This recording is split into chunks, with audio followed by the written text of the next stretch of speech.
आप सुन रहे हैं हार्ट ब्रेक हॉरर और आज की कहानी 100 साल पुरानी है। तो कहानी को अब शुरू करते हैं। मेरा नाम रमेश है और ये कहानी तब की है जब मैं और मेरी पत्नी अंजू हम दोनों मेरे ससुराल जा रहे थे। हम शादी के 10 साल बाद मेरे ससुराल जा रहे थे। हम दोनों जंगल से होकर साइकिल से जा रहे थे और हमें 20 किलोमीटर दूर जाना था। जंगल बहुत ही घना था और हम दोपहर के 2 बजे घर से निकले थे। हम कच्चे रास्ते से होकर चले जा रहे थे। उस समय हाईवे रोड नहीं था, उस समय कच्चे रास्ते ही हुआ करते थे। अब हमें चलते हुए 1 घंटा हो चुका था। दोपहर के 3 बज रहे थे और हम एक गांव में पहुंच गए। मैंने जैसे ही गांव की सड़क पर साइकिल चलाया वैसे ही तेजी से हवाएं चलने लगीं। तेज हवा से साइकिल चल ही नहीं रही थी। मैंने साइकिल रोका और मेरी पत्नी को उतरने को कहा कि तभी बारिश शुरू हो गई। गांव पूरा सुनसान लग रहा था। गांव में कोई भी नहीं था। गांव पूरा खाली और सारे घर खंडर लग रहे थे। बारिश बहुत तेजी से हो रही थी और हवाएं भी बहुत तेजी से चल रही थी और मेरी पत्नी अकेले ही चली जा रही थी। मैंने उसको रुकने को कहा, फिर भी वह रुक ही नहीं रही थी।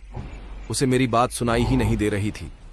तभी मैंने साइकिल को खड़ा किया और दौड़ के उसके पास गया और उसके आगे जाके खड़ा हो गया और कहा, तुम्हें सुनाई नहीं दे रहा क्या? मैं तुम्हें रुकने बोल रहा था ना। कि तभी मैंने देखा कि वह तो मेरी तरफ देख भी नहीं रही थी, कोई बात भी नहीं कर रही थी। फिर मैंने उसे जैसे ही छुआ उसने मुझे जोर से थप्पड़ मार दी। मैं समझ गया कि वह किसी के बस में है। मैंने उसका रास्ता छोड़ दिया तो वह आगे बढ़ने लगी। यहां क्या हो रहा कुछ समझ नहीं आ रहा था। अब मुझे ठंड भी लग रही थी। अब वह आगे आगे चल रही थी और मैं उसके पीछे पीछे साइकिल को ढकेलते हुए चला जा रहा था। कुछ दूर चलने के बाद हम दोनों अब नदी किनारे पहुंच चुके थे। मेरी पत्नी मुझसे कुछ ज्यादा ही दूर थी। वह नदी किनारे खड़ी थी। नदी में पानी कमर तक था। फिर मैंने देखा कि एक लड़का उसके पास आया और मेरी पत्नी को नदी पार कर दिया। नदी पार करके वह वहां से चली गई। मैं चिल्ला रहा था, बोल रहा था, रुको मेरे लिए, लेकिन वह नहीं रुकी और वहां से चली गई। कुछ देर बाद मैं भी नदी किनारे पहुंच गया।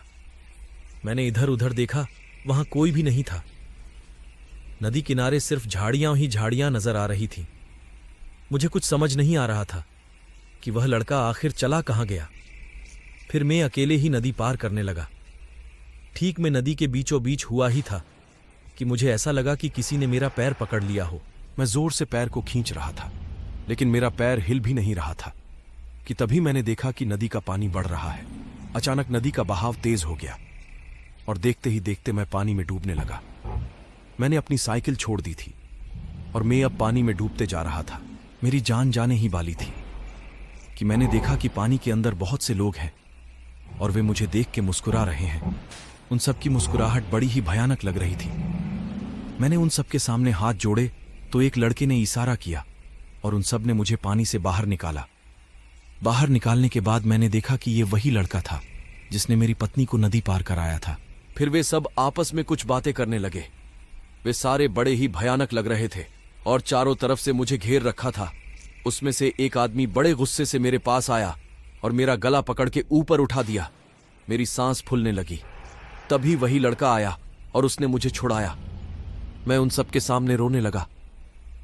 तभी उस लड़के ने कहा, तुम्हें हमारा एक काम करना होगा। मैंने रोते हुए पूछा, कैसा काम? तो उसने कहा, हम सबको तुम्हें मुक्ति दिलानी होगी। मैंने कहा, ठीक है। और उसने कहा, हमें मुक्ति तभी मिलेगी जब तुम इस गांव की रहस्य को सुलझा दोगे। फिर मैंने पूछा, कैसा रहस्य? तो उसने अपने गांव की कहानी बताने लगा।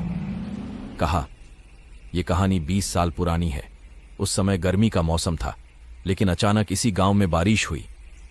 बाकी किसी गांव में बारिश नहीं हुई और इतनी तेज बारिश हुई कि पूरा गांव पानी में बह गया। नदी में बाढ़ आ गई और पूरा गांव को बहा ले गया और हम सब भी इसी नदी में डूब के मर गए। अब तुम्हें यह पता लगाना होगा कि इस गांव में बाढ़ क्यों आई, यहां पर ही आंधी तूफान क्यों आया।